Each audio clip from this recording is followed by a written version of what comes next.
ഇന്ന് രാവിലെ നടന്ന വഴക്കിന് ശേഷം ജിൻഡോയ്ക്ക് റസ്മിൻ ഫ്ലോർ ക്ലീനിങ് ഡ്യൂട്ടി കൊടുക്കുന്നുണ്ട്. അതിനെക്കുറിച്ച് ഒന്ന് രണ്ട് കാര്യങ്ങൾ എടുത്തു പറയണമെന്ന് തോന്നി, അതുകൊണ്ടാണ് ഈ ഒരു വീഡിയോ ചെയ്യുന്നത്.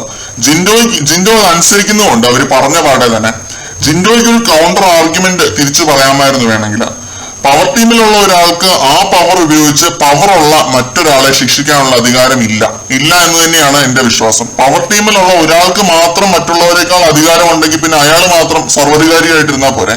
ഇവിടെ 3 പേരുണ്ടെങ്കിൽ 3 പേർക്കും ഒരേ അധികാരമേ ഉള്ളൂ. അത് ബിഗ് ബോസ് കൊടുത്ത അധികാരമാണ്. അല്ലാതെ ആർക്കും 2 പേരെക്കാൾ കൂടുതൽ പ്രത്യേകിച്ച് അധികാരമൊന്നുമില്ല.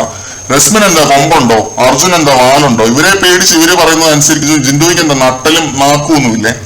ഇതൊന്നും ജിൻഡോയ്ക്ക് തിരിച്ചു ചോദിക്കാൻ തോന്നിയില്ല. ഇന്ന് പ്രേക്ഷകരുടെ കയ്യിലേക്ക് ഇതിനെ വിട്ടുകൊടുക്കുകയാണ് ചെയ്തത്. ഈ ഒരു വിഷയത്തിൽ കഴിഞ്ഞ ആഴ്ച മുതലേ എനിക്ക് പറയണമെന്ന് തോന്നിയ ഒരു കാര്യമാണിത്. പക്ഷെ അന്നൊക്കെ ഇതേപോലുള്ള പണിഷ്മെന്റ്സ് അടിച്ചേൽപ്പിക്കാൻ റസ്മിൻ ശ്രമിക്കുമ്പോൾ ജിൻഡോ അത് തടയുമായിരുന്നു.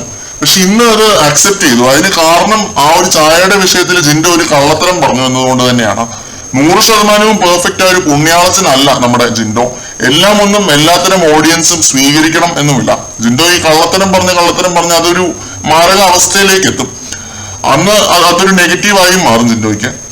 അപ്പൊ ഇത്രയും നമുക്ക് പറയാനുണ്ടായിരുന്നു. മറ്റൊരു ലൈവ് അപ്ഡേറ്റുമായിട്ട് നമുക്ക് വീണ്ടും